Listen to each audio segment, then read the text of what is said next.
click that next button. Don't even think about clicking on a different podcast, because That Is Effin' Weird is here to bring you a wealth of knowledge today. Welcome back to That Is Effin' Weird, and we have another great episode for February with criminals in mind. My name is Stevenson Longbotom, but I'm not alone here today. We have a guest on who's actually going to help us talk a little bit about Jeffrey Epstein, maybe a little bit about Miss Maxwell, and maybe some other things. Her name is Melissa.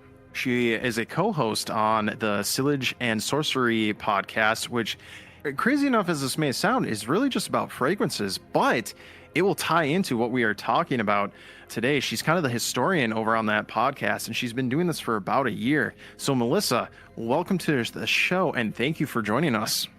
Thank you guys for having me. Yes. Why don't you tell us a little bit about yourself and why you wanted to come on the podcast and talk today? So I am Melissa Sifjardóttir. I am the founder of Sif Sniffs, which is a handmade fragrance company. Ooh. I also co-host Sillage and Sorcery with a amazing co-host named B. And B is also a perfumer who is a founder of a fragrance brand. So I'm surrounded by fragrances all of the time. We started a podcast where I would do these deep dives since I'm obsessed with history. And our first episode of our second season ended up being this deep dive into Victoria's Secret and Bath & Body Works, since they're owned by the same parent company.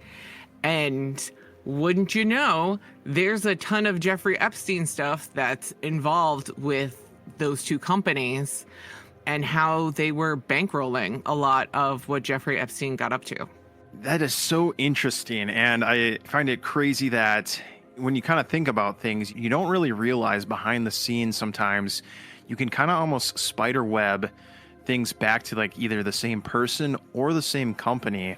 So it's kind of crazy, and it's kind of not at the same time. That's what B said when we first recorded. They were just like, how the hell is everybody who's shitty connected to the same story?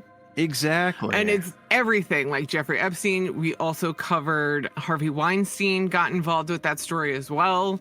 And you're just like, everybody's involved. If you don't mind me asking, and again, for our audience members, can you talk just a little bit about that and kind of what you found out? Because I'm kind of interested in it too. I know it's not something that we kind of planned on talking about, but now that you mention it, and I think some of our listeners too might be interested in what you're saying. Basically, in the 80s, Jeffrey Epstein got fired from Bear Stearns for sketchy reasons. We don't 100% know. There's no paper trail of why he got fired, but he got fired from Bear Stearns. Also, he was working with someone who later got convicted of running a Ponzi scheme, and under oath said that it was Jeffrey's idea to create the Ponzi scheme. So he's living it up in New York with all of the other Gordon Geckos of the world. And that's when he meets up with Les Wexner, who was CEO and founder of The Limited, big umbrella corporation that also owned Victoria's Secret and Bath & Body Works. Jeffrey convinced Les Wexner that, billionaires just have these financial managers who have power of attorney. And Les Wexner signed over a power of attorney to Jeffrey Epstein in the late 80s and got full control over the richest person in the state of Ohio's money. Interesting. So before that, did they even know each other? Or like, how do you know how they connected? Les Wexner during the 80s, even though lives in Ohio, still lives in Ohio, bought a whole town, which is for another day. When he started getting involved in like the New York City billionaire class, he was provided with some not great information, if you want to believe what he says, right? And a lot of people didn't know who he was. They didn't know kind of how he came up, because none of them had gone to the mall, so they hadn't heard of a company like The Limited. So when he had all this money, everybody was trying to get their hands on it. And that's how he connected to Jeffrey Epstein. It was just billionaire people hanging out with other billionaire people, and not all of them are 100% credible. I almost feel like that's kind of like how that's how people just meet, is like there's like these functions, and then it's people like introducing other people to other billionaires, and then it's just like that's kind of how, like, again, the spider web kind of like develops and everything. Why would Jeffrey Epstein want Bath and Body Works and Victoria's Secret? Like, what would be the, I guess, his purpose, or what would be the reasoning behind all of that? Well, that is pretty much the easiest question I think you're going to give me all day. But we know from reports of people who were working at Victoria's Secret at the time that Jeffrey was going around to young women saying that he was an agent for Victoria's Secret. Did he own it at that time or anything, or no? He was just kind of... He never owned it. Okay. He just kind of had power of attorney over Les Wexner's money. Interesting. Okay. But because he had that connection with Les Wexner, he was going around to young women and being like, I could get you to be a Victoria's Secret angel. Oh, okay. So he wasn't necessarily going around to the models that were already in Victoria's Secret. He was saying to other women who hadn't made it to Victoria's Secret status yet that he could get them there. Interesting. Go on a dinner with me. So many of the people underneath Les Wexner got serious crap for inviting people to dinner. I'm putting that in air quotes, but you can't see. For inviting them to dinner, and all of a sudden, it's not exactly dinner. It's something completely different. Yeah. And I feel like that's kind of like the reports that I had seen too, was a lot of people were coming out about like specific kind of situations almost like that. Why would Jeffrey Epstein have any interest in that? Was that just kind of like a way to get more money in a sense? Like kind of like, all right, it's just extra, cash in my pocket. He didn't really care about it or have any interest in it? Well, that was all part of the Limited. The Limited owned so much stuff that is popular in the 90s in a mall.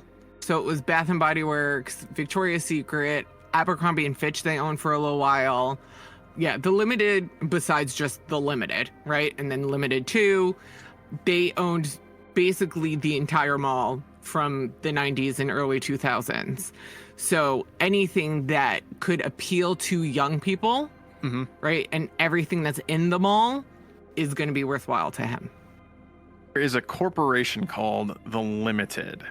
Yes. That one is the center hub of all these other little companies and everything, correct? Yep. Now, did Jeffrey Epstein have any involvement with The Limited or no? No. Okay. So Les Wexner was CEO of The Limited. He also founded it, started fast fashion. All of that is attributed to Les Wexner. Okay. Les Wexner then just signed over all of his money to Jeffrey Epstein. What would be the point? I guess I don't understand. What was Jeffrey Epstein, I guess, saying to him? Did Jeffrey Epstein have something that Lex Wexner wanted or needed? Or I guess, why did he find Jeffrey Epstein so appealing that he would give him all of his money like that? Okay. So I don't want to get sued, but I will say there is some talk in some circles that there may have been a romantic attraction between Les Wexner and Jeffrey Epstein. We also know, this is public knowledge, that Les Wexner had a girlfriend in the 80s that when they broke up, he had her sign an NDA and paid her $10 million. Wait, that's actual factual? That's actual fact, made an NDA for his ex-girlfriend, paid her $10 million to sign it. And she signed it. And she signed it. So, okay, all right. I know you said you don't want to get sued, and... Well, that I can say for sure, right? Yeah. We also have reports from other people who were closely with Jeffrey Epstein that he had no qualms about Les Wexner ever suing him, and that it was inferred that it was something sexual. That was Jeffrey Epstein's lawyer, whose name I cannot remember off the top of my head, and I definitely have it in my notes somewhere. But Jeffrey Epstein's lawyer said he didn't think he was ever going to get sued by, Jeffrey Epstein was never going to get sued by Les Wexner because of, quote unquote, something sexual. So in the end, did Les Wexner sue Jeffrey Epstein? Les Wexner has never He's still alive. He's like in his 80s, still living in Ohio. Yeah. Has never sued at any point in time. And also may have given him a house. A house where? In New York, the most expensive private residence on Manhattan Island. Is that the one that like all the like the crazy stuff and like the pictures of like important people are coming in and out of? Interesting. That was Les Wexner's. His name is hard for a person who had a lisp until she was 10. We'll call him Les. Yeah, Les. Let's just do Les. Yeah. But Les had this big ass house that he like bought and then refurbished and stuff like that. And we have no record of it ever being sold. We just have that it transferred ownership from Les Wexner to Jeffrey Epstein.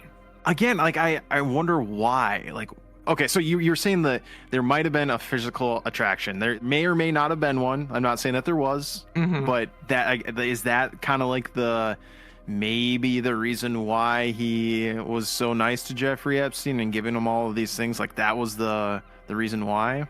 That is a theory, and that would explain a lot of this stuff. There's also this other element of, was Les just naive, right? And he was duped by Jeffrey Epstein, like so many other people throughout the course of Jeffrey Epstein's life were duped by Jeffrey Epstein. Okay, now has there ever been anything said that he is attracted to men in any other sort of circumstance, or was it just Jeffrey? There have been rumors kind of repeatedly since his entire come up. But he's currently married to a woman. He's got like 4 kids, I think. Mm-hmm. But yeah. Okay. Les Wexner is now like, did have this girlfriend that he had signed an NDA. So on the surface, he's 100% straight. But interesting. There's been a lot of questions. So there might have been something where Jeffrey Epstein saw an opportunity, exploited it through Les, and that's how he got possibly all the money and all this stuff. Now, has there been anything said about Jeffrey maybe liking men as well, or is it just because I feel like I haven't seen any like males come out about, you know, I feel like it's all been women that have come out saying like, yeah, he's a bad guy. I really haven't seen anything about males. Am I wrong there? There hasn't been much, and that which has come out has all been kind of like circumstantial. We don't 100% know. There's no proof to it. So there's no kind of like documented anything. Mm-hmm. But I think that is a question we'll never know. Yeah, that's very true. I guess that kind of leads into one of the questions that I did have is like, what does the handling of the sealed documents and delayed disclosures reveal about the institutional self-preservation versus like the justice? So again, the documents coming out or like, hey, we're going to release the Epstein files. Do you know what exactly was in the Epstein files? Because I know a lot of it, like the big controversy was like a lot of stuff was redacted. But like full-on pages were redacted. Yeah. Now, what was the Epstein files supposed to be? Was it supposed to be him saying things, or was it like witnesses saying things, but it was all redacted? What was that like? It's all of that, right? Okay. It's all of his records. It's all of the interviews. It's kind of, that's why it's a gigantic ass document. But I think in terms of institutional self-preservation, so much of what we cover on Sillage and Sorcery involves people just not giving a shit to research this stuff, or just not caring. And not to get political or anything like that, but I think we do live in a country now where people are fucking exhausted, and they're not going to take the time to really research what they're buying when they buy a $8 bottle of perfume at Bath & Body Works. I would 100% agree with that statement. And it kind of comes down to like kind of what my podcast is kind of about, is that doing the research, finding things out, it is very difficult. And I feel like we do live in a society, in a world today where, again, we have TikTok, Instagram, the YouTube shorts, where it's these very quick dopamine hits of 10 to 15 second videos where someone might be claiming something and people take it at face value. So I really do think the taking the time to actually do research into a topic. And like almost like what you were saying, something as simple as like a fragrance, people aren't gonna look into like who actually owns it, the people in it. They just want it because it smells good, or it's a lotion, it makes your hands smooth. Like I completely understand and agree with what you're saying. I'm in the mall, I want something to like perk me up because life is shitty, and this thing is under $10. Hell yeah, I'm gonna get it. Exactly.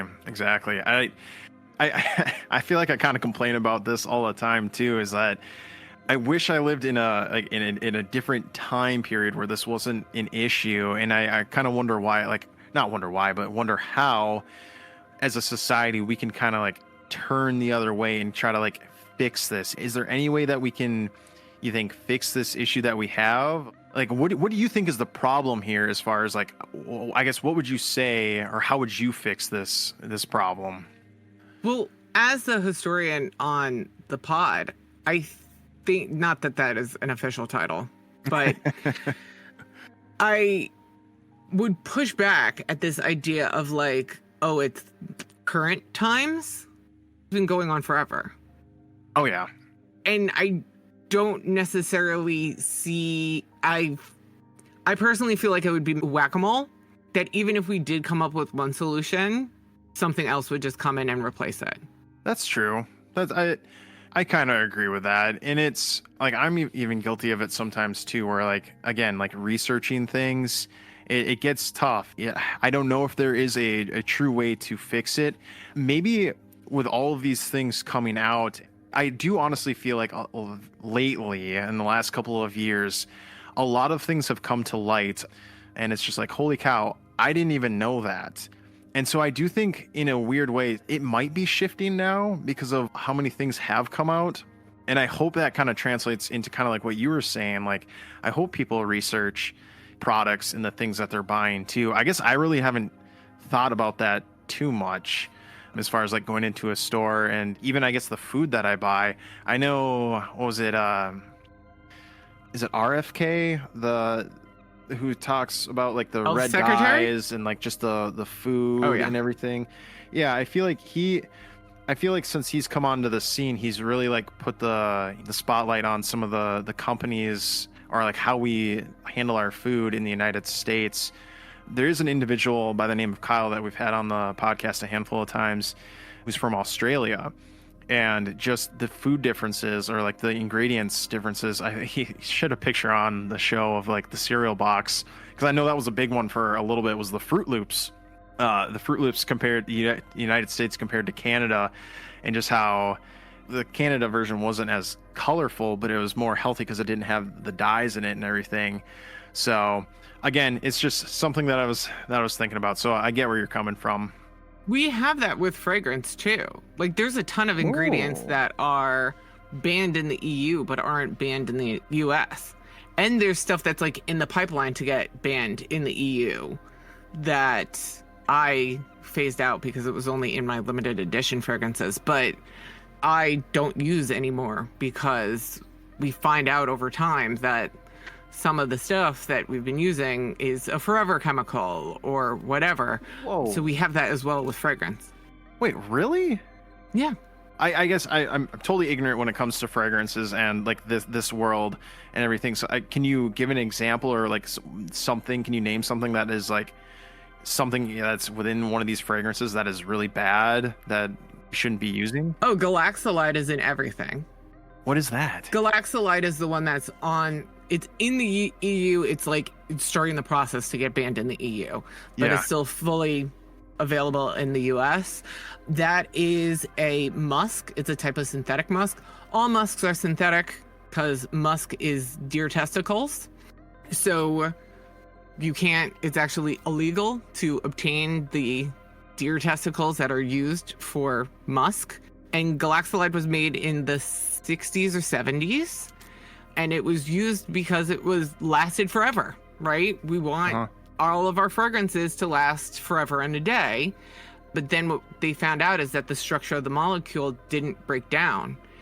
And then they were finding Galaxolide in breast milk. They were finding it in waterways. They were finding it kind of like all over the place.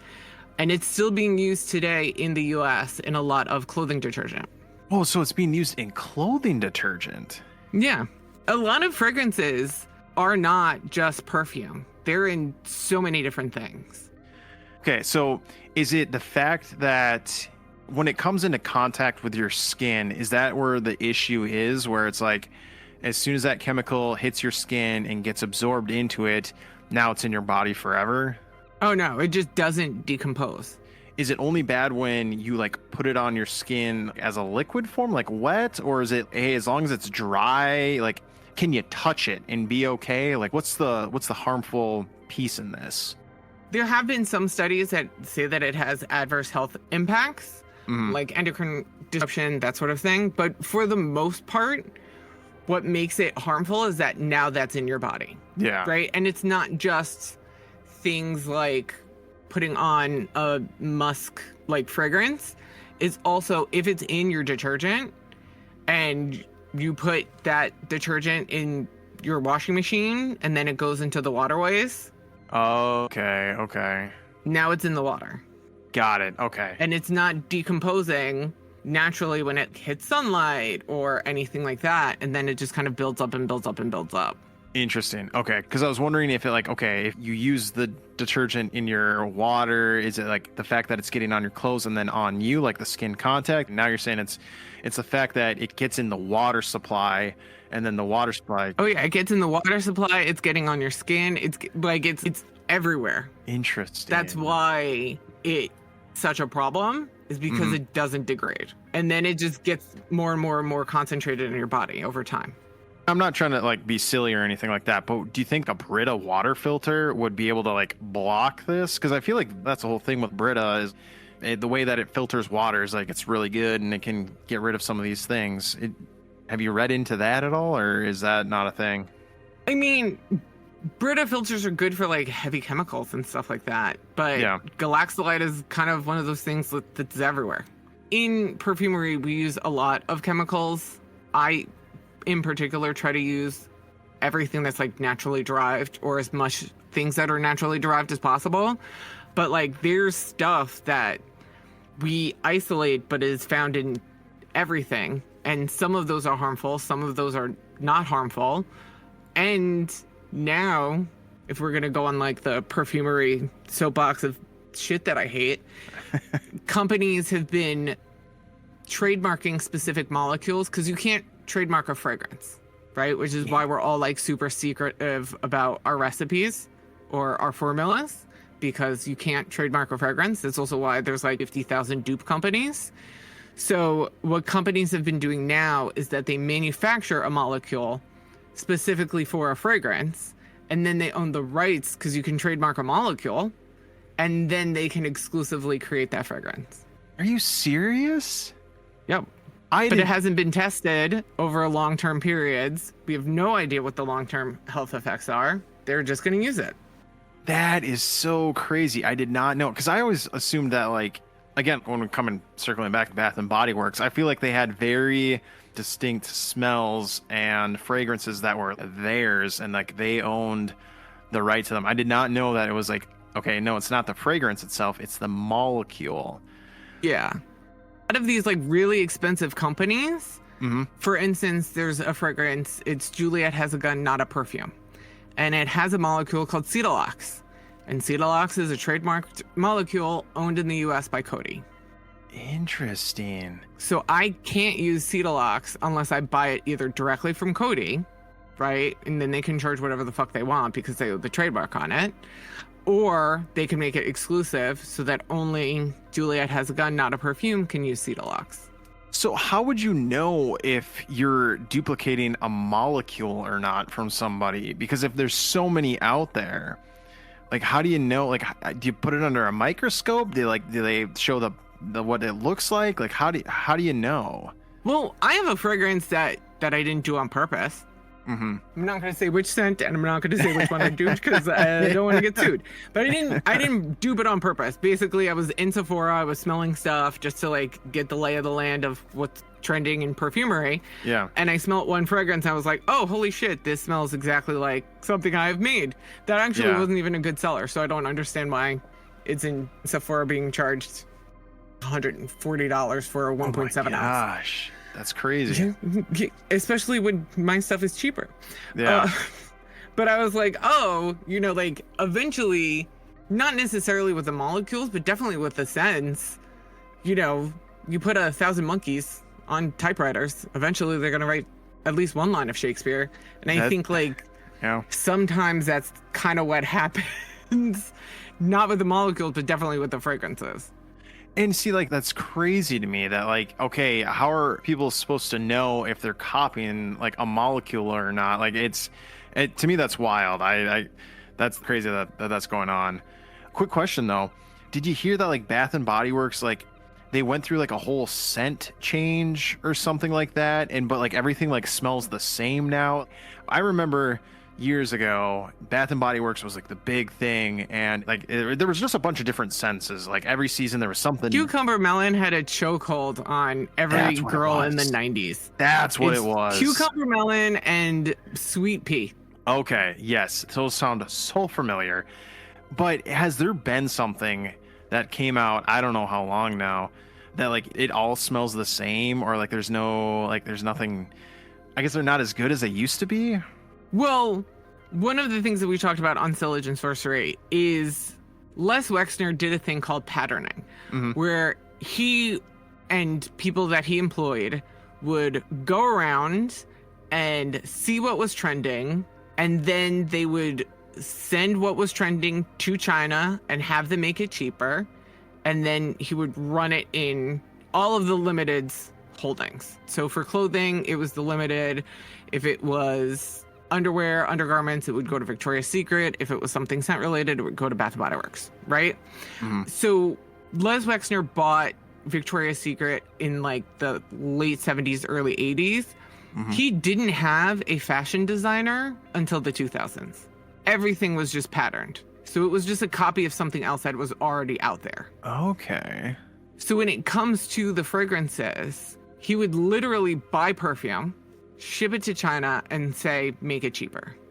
Okay, so was the whole molecule patent thing a thing back then too, or no? It's been a thing lately. I wouldn't say the last maybe 5-10 years in fragrance, people have been doing it. But you can get around the molecule thing as long as you know what it smells like. Okay. Not everybody who makes a dupe of Juliet Has a Gun, Not a Perfume, uses Cetalox. A lot of them use ambroxan, which is another aroma chemical. But a lot of them use ambroxan, which is just a different chemical, and just tweak it a little bit so that it smells like not a perfume. This is all very interesting. You're exposing me to the whole world of fragrances, and it's very interesting. I've never thought about this, and I never thought about. I feel like I'm gonna have to call this Jeffrey Epstein / fragrance episode, and I think I will. But kind of getting back onto the topic that we're talking about, how does Maxwell fit into all of this? Can I just tell you, this is my favorite topic of all of the Jeffrey Epstein stuff, is Ghislaine Maxwell. Please tell me why.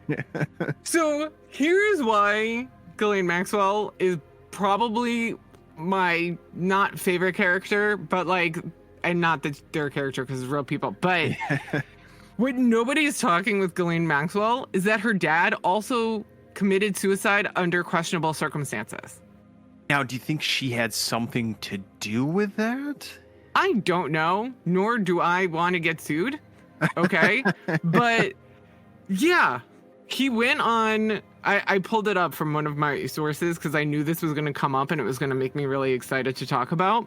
Okay. But in 1991, Ghislaine Maxwell's dad, who also was very wealthy and had owned a bunch of money, did a bunch of stuff, disappeared from his yacht by the Canary Islands. Did the yacht itself too, or was the yacht there, he was just gone? His body was found the next day after everybody we went off the grid.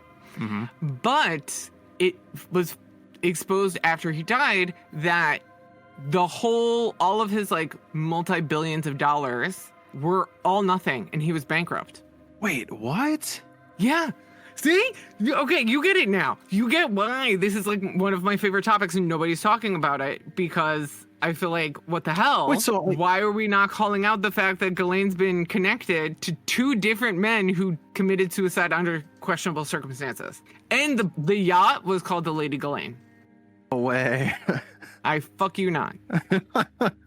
Okay, so, all right. He supposedly had all of this money, but he really didn't. Yeah, he owned the Mirror Group, which owned the Daily Mirror. It owned Macmillan, or he also owned Macmillan. It was all like stuff that he owned. He owned a bunch of publishing companies. Okay. And was a rival of Rupert Murdoch, which is another person who has a lot of power, who's done a lot of political stuff. And then you get this guy that mysteriously commits suicide. But he did have money, correct? Yes. Like he did, but it wasn't the amount of money that everyone thinks it is, or he was in debt way more than what he was actually worth. Yeah, so he had a bunch of money from owning all of this stuff. Yep. But it turns out that all the companies were bankrupt and didn't have that money. Oh my gosh. Okay, so my question is then, how did he keep them afloat? Like, how are these businesses still going? Or was it something where, like, no, people knew that they were going bankrupt? How is he getting this money? I should not say this part, but my husband works in private equity. And sometimes I feel like, just from things that he has said, that some of it is bluster. I have no idea what that means. Like, it's not real. Like, some of it is just them talking. Right? It's on a completely different episode. 2 different companies tried to buy Avon. Neither of them had the money to actually buy Avon, but they wanted to look like they could buy Avon. Oh, okay. Les does the same thing at one point in time. He has a personal vendetta against this department store and just says that he's going to buy it. And maybe he has credit enough to meet all of the asking price. Maybe he doesn't. But sometimes some of these things are just like poker. Interesting. They're trying to call the bluff. Like, I don't understand how you do that, though, because I feel like if I want to buy a lemonade stand and they want $50 for it, how do I make it look like I have $50 when I really don't? Because I feel like if I go to the bank and ask for money and they're like, hey, we're not going to give you anything, how do you even do that? How do you make it look like you have money or you're going to buy something when you don't have that amount of money? I own my company. I have my own fragrance company. I'm not going to tell you how much money I make, but let's just say I make 6 figures a year in sales, in revenue. Okay. And I own that company. So just to do round numbers, let's say we had $100,000 in sales last year. I own half the company. My husband owns the other half. I don't have anything. But theoretically, the company is worth, at a minimum, $100K. Okay. But none of that is in my bank account. Okay. I think I see what you're saying. For a lot of these people, it's all spread out into so many different things. It's equity in this company. Yep. And it's this investment and that asset and this thing, right? Let's say my house is worth $1 million. It's not, even though I live in Connecticut and a lot of houses around me that are. But let's say my house is worth $1 million. That doesn't necessarily mean if I was to sell it tomorrow, I'd get $1 million. Okay. So it's kind of like what that person has at that time. Okay. I think I'm tracking now. What? Let's say I wanted to buy something. I could say, okay, I own 50% of a company. I have 50% equity in this company. That's worth $50K. I have my house that's worth $1 million. I can buy this thing that's worth that much money, but it's in different assets that don't necessarily exactly add up the way that we might think it does. Okay. I think I get it now. So that's what was going on then with his company, supposedly? Yeah, and sometimes people don't count debt. Once again, to use round numbers, let's say my house is $1 million, but I have a $800,000 mortgage on it. Okay. Right. Yep. I might have $1 million of value, but if I have to pay my mortgage back, I'm not getting that money in my wallet. Yeah, true. Okay. Right? And that's kind of the thing that happened to Maxwell after he committed suicide. All of a sudden, it's like, oh shit, now we need bankruptcy protection because we have all of these debts and we've been paying all our employees with money that we didn't have. Then, with him committing suicide, the body, you said that they found it. Now, was it something where they just ruled it as like he fell off the boat or he jumped off willingly, or was there like wounds that he had?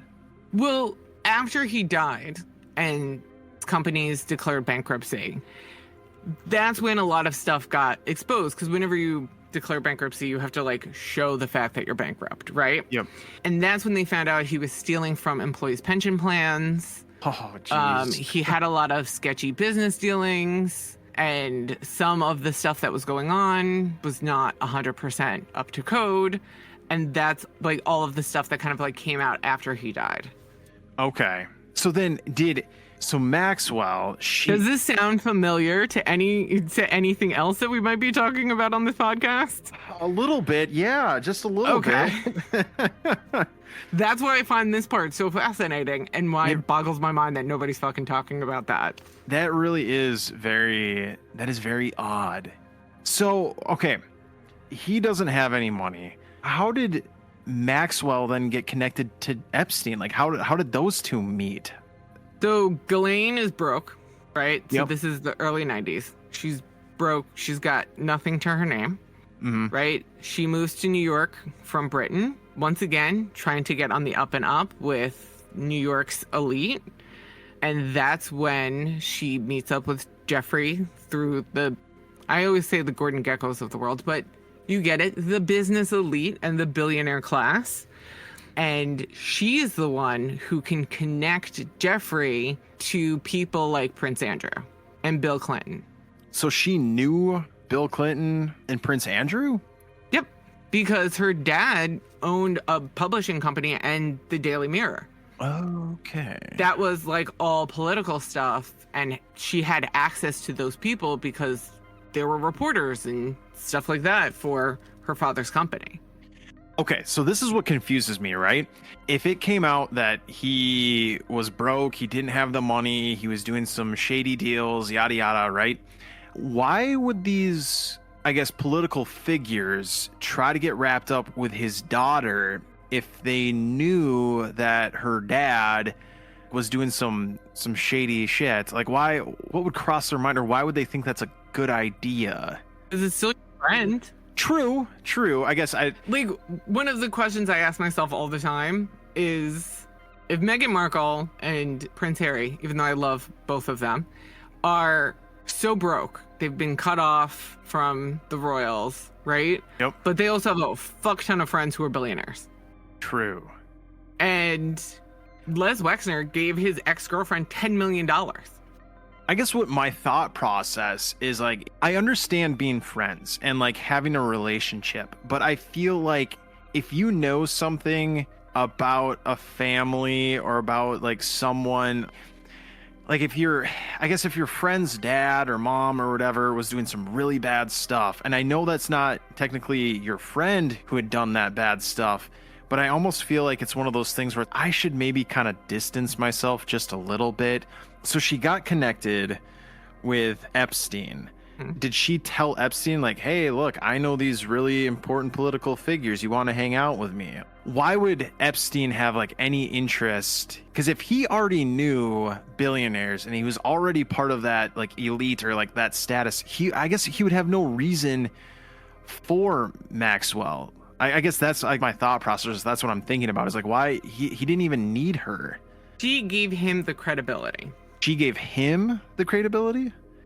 Because remember, we knew that he was running a Ponzi scheme in the 80s. Yeah. Right? And he also had all of this like sketchy stuff at his house. Not super sketchy stuff, but there were reports of like illicit photos and illicit artwork when you went to the house in Manhattan, right? The most expensive single person residence in Manhattan, right? So we know that these things for a fact. Then you have this proper British woman who knows Prince Andrew, knows political figures, doesn't so much know these business people. And that's where Jeffrey came in, is Jeffrey knew Donald Trump and knew Wexner and knew all of these people with money from the finance world. And she could connect him to political figures. Was it almost one of these things where like they almost needed each other, or like they kind Absolutely. of okay, so it was one of these things. He had the money and she had the status. Interesting. Okay. Because he had access to Les Wexner's money, not even his own fucking money, but he had access to money and she had the connections. All right, besides him having access to someone else's money, did he create or have anything that was truly his own? Or like, did he have his own kind of like, hey, this is my little safety net. If something goes down, like I have this, at least this legitimate business or whatever? No, we don't have any evidence that that exists. All of his assets were like connected to something else. So he really didn't have anything. Yeah. In this like way of like not really having a bank account, right? Essentially, Les Wexner was his employer, but like he had full access to all of those accounts. So did he buy himself that island then with that money? Because you always hear of like Epstein Island. Mm-hmm. He also had a private plane. He had all this stuff. The question is, how did he get it? And that was like he was using somebody else's money to buy all of these things. Absolutely. So, okay, was Les not aware of him doing this, or was he completely okay with Epstein buying this stuff? And because like I feel like an island is not cheap. It probably costs a couple $1,000,000. I feel like you would notice that leaving your account, unless this guy never checked his bank account. There's a little bit of he wasn't really checking. He also takes away power of attorney in the late 90s, I think. But eventually, he does take away power of attorney. Okay, so if he takes a power of attorney away from Epstein, how was Epstein able? Because I feel like it was a couple of years ago. But at that point, he owns the plane, he owns the island, he owns the most expensive residence in Manhattan. He owns all of that stuff is in his name. And now he's got all of his illicit Epstein Island stuff, which is also going to make him money. Was he supposedly getting money from people? I guess, was he blackmailing people in a sort of way where it's like, hey, I have all of this stuff. If you say anything, I'm going to leak it all out. We have no writing of that, at least of the stuff that's been redacted. But what I will say is that to go back to, is Les Wexner gay or some kind of queer? We have that question of Jeffrey Epstein doesn't think that Les Wexner is going to say anything because of stuff that Jeffrey's got on him. It's kind of like, I know one of the questions that you had about this whole situation is why did nobody talk? Right? Yep. And it's because if you know, you're also part of the problem. This is so mind-boggling and everything. I feel like I have more questions coming into this conversation than I did before. Like, I feel like you're opening up all these doors and, oh, this is crazy. Okay. Well, I said before we started recording that I was in a cult, right? Yes. And one of the things that happens to many people when they're in a cult is that there's a lot of stuff keeping you in that cult, even if you're not a believer. So if we look at cult dynamics and large group manipulation and things like that, right? If I come out and I say I was in a cult, that hurts my reputation. I mean, I don't give a fuck about my reputation, clearly. But that is one of those things that people don't want to admit that they're in a cult, right? They don't want to talk about it.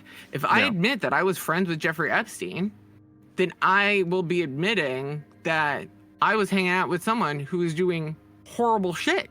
Okay. I feel like it's almost a little unfair in a way. All right, let me ask you this. Do you have a best friend? Or do you have some close friends? I have two, and both of them are awesome. Okay. Do you know every little aspect of their life? No. This is where I get the hang up of like when people say or like go through and find pictures of. Now, in no way am I trying to defend anybody in any sort of sense. All I'm saying here is that I feel like it's unfair when people try to pinpoint other people associating with someone when like they may not have had that close of a relationship with them. I'm not saying anyone specific because I really don't have anyone in mind because, again, like I said, I have not followed this thing in its entirety. But something that I have seen on Reddit, because I love Reddit, I'm always on there, is a bunch of pictures of different figures with Epstein. And I feel like it's one of these things where it's like you could have been completely oblivious to what they were up to or what they were doing. Now, again, if you went to his island and, you know, you were hanging out with him on the regular, okay, you probably knew some stuff was going on. But I feel like there's been times where, you know, it's just one person happened to be at the same dinner party with him and like he's in the background or like, you know, so I feel and like how many of those people is he just name dropping that too at a social function to make himself seem cooler?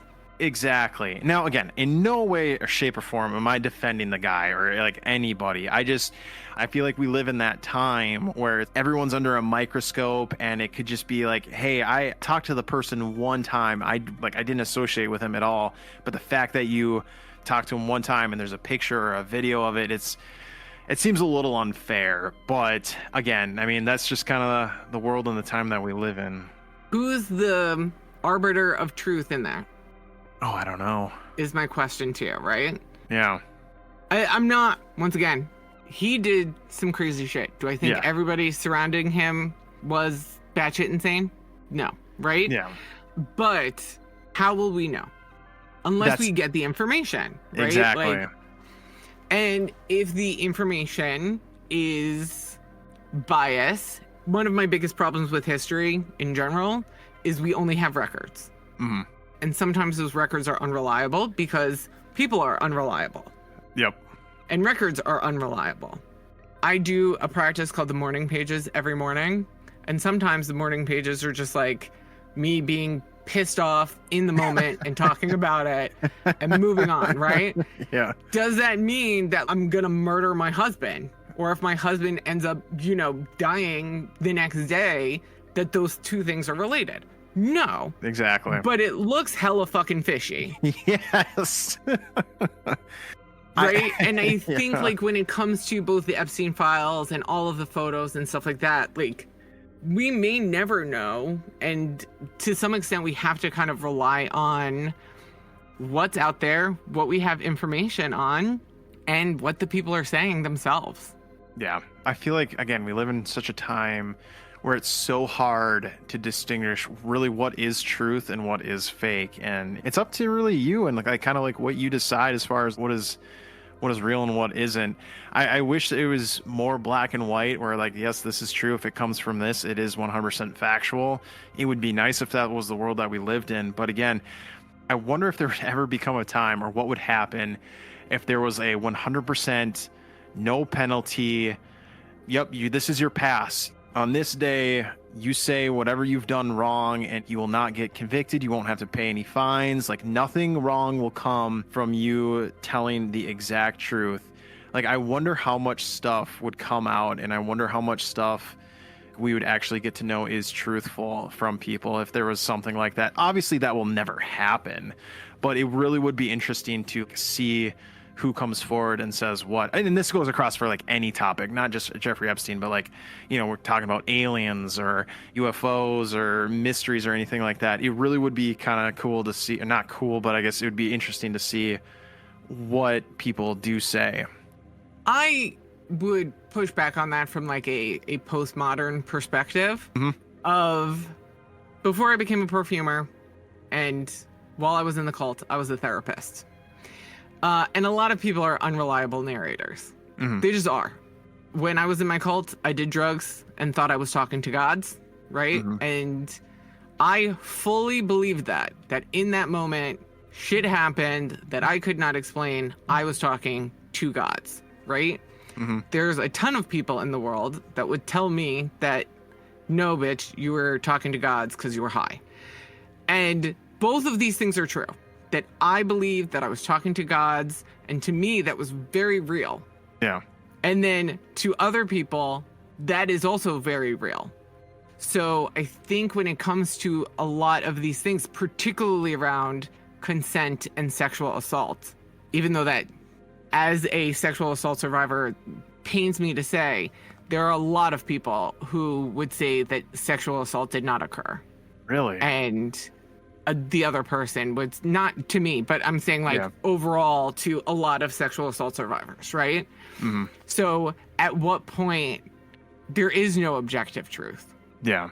right? Which is why like I'm so big on finding concrete evidence when I do research for my podcast, is like I want to find, like I get into it where sometimes I'm looking at like patents, I'm looking at legal records. Holy I'm cow. asking my husband, who's a lawyer, like, what the hell does this legal thing mean? Right? Yeah. Like, I try to get as objective as possible, but even then, there's stuff like whether or not Les and or Jeffrey is gay, where you're like, hey, there's a lot of evidence to kind of support this, but there's no concrete, definitive yes. I do envy that. I think that's really cool that you go that deep into your research. I think that's awesome, and I wish and I hope more people out there get into the weeds of that sort of stuff. I think we really do have time for one more question before we have to sign off, and this might be a kind of a hard question, or maybe just like it may not take very long to answer, but what does Maxine's conviction and like her future, what do you think that means, or like what do you think is going to happen next in like the whole Epstein thing? Like, do you think she's going to say names? Do you think like what do you think she's just going to go disappear? Like what do you think is going to happen with all of this? I think it's going to depend on who stays in power. I'll phrase it that way. Okay. I think that there have been opportunities that have been presented to her with the second Trump presidency, that if she can point the blame in other directions or say certain things, she can get a pardon or get reduced sentence, whatever, right? Mm-hmm. So I think ultimately everything from her past history shows evidence that she is looking out for herself. And I think that she can identify power and who has power and how to appeal to people in power. So I think it's going to depend on who's in power, how long they stay in power, and what she can get done while those people are in power. But while power is in a flux, she's fucked. Think she will ever, let's say she gets out somehow, right? And because Trump has talked about pardoning her. interesting, I did not know that. Yeah, he hasn't said it like, it's one of those like, I could do it. If I wanted to, I could pardon her. But Yeah. as he says so many different things. But he has talked about pardoning her. Oh, interesting. I did not know that. Let's say she does get pardoned, right? Do you think she will go under the radar for the rest of her life? Or do you think it's something where she will try to get back in the public's eye, or at least try to get back with people in power? I think she'll definitely try to get back with people in power. Do I think she'll do that publicly? No. Almost do kind of both. Like, I'm not going to make my presence known, but I'm still going to have those connections. Okay. Because she's going to need to support herself. That is true. That is true. Do I think that she's the kind of person who will like write a memoir? No. Right? Yeah. No. I don't think we're going to get some tell-all book of like all these salacious details. No. Do I think that she'll still find ways? Right? Kind of like how Harry and Meghan are still getting bills paid and still live in a big-ass mansion in California? Yep. Yeah. I think she'll figure out a way. Yep. I think you're right. I think she will find a way to be well off and taken care of. So, but hey, Melissa, I think that's all the time we have for this episode. I really do appreciate you taking the time to come on, tell our audience members a little bit about Jeffrey Epstein, even fragrances. I think we spent like 15, 20 minutes talking about fragrances and companies and things like that. That was not in It's my favorite topic. Yeah, it was awesome. I learned a lot from that. That was great. Before we officially sign off, do you have anything that you want to say to our audience members? Anything that you want to plug in here before we sign off? Don't join a cult. I think that just goes without saying. Yep. But if you want to find me and find more crazy business stories, our podcast is Sillage and Sorcery. It's on all major podcast platforms with video on YouTube, so you can see how gorgeous I am in person. I'm stunning. My fragrance company is Sif Sniffs, Sif like Thor's wife. So it's just sifsniffs.com. And I go all over the country. Or the US, depending on where you're listening from. So I go all over the US. So if you want to meet me IRL, I would love to talk to you and say hi. Awesome. Well, Melissa, if you can message me all of your information too, I'll make sure that I add it into the description. So you as the listener, you can check out all of that stuff. Oh, yeah. Awesome. Cool. Well, hey, audience members, thank you for tuning in. Thanks for taking the time to listen to the podcast. We do have a lot more in store for the next couple of months. So please stick around, take a listen, and just remember the old saying that we have here. We don't want stuff that's normal. We want stuff that's effing weird.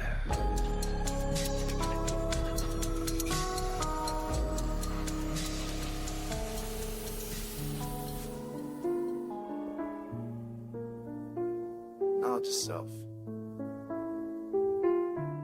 Watch the watchers. Silk sheets stand from the tears of the innocent. Private jets glide in the oceans, a hidden industry. The architect of malfeasance sits in velvet chairs, trading innocence for a piece of the global interest. A leather-bound ledger keeps the records of the predator. He sees the world as a personal playground. No cameras allowed where the wolves discuss the feast. They build pedestals from the spines of the small. The law is a garment they wear for optics, but underneath is the rod of 1,000 years. I watch the horizon from a project window pane. The same stars look down on mansions and caves. Distance is measured in bodies in total silence. The gatekeeper smiles while he hides an iron key. Sovereignty stolen by those who claim to govern. Wealth is amassed for a very ancient sickness. Heavy as the hand that writes the secret name. The system is a heavy stone. We see the strings pulling from the high ride. Break the cycle, wake the spirit from the sleep. Truth is the only currency they cannot afford. The machine is hungry, it eats its own youth. Grinding history in the dust to polish marble floors. They want us blind, distracted by the cheap glitter while they operate in the vacuum of the summit. But truth is a frequency you cannot jam forever. We are the seeds planted in the cold asphalt, rising like steam from the breath of the city. Knowledge itself is the weapon they fear most. No more idols, more worship of the predators. Pull back the curtain, reveal the frightened man. He looks small when the light hits the corner. We build a new world with the discarded bricks. Collect the breath against the cold wind of the state. The empire is a house built on shifting sand. Survival is an art form, resistance is the heart. Power to the survivors, peace to the souls taken. Heavy as the hand that writes the secret name. The system is a heavy stone. We see the strings pulling from the high rise. Break the cycle, wake the spirit from the sleep. Truth is the only currency they cannot afford.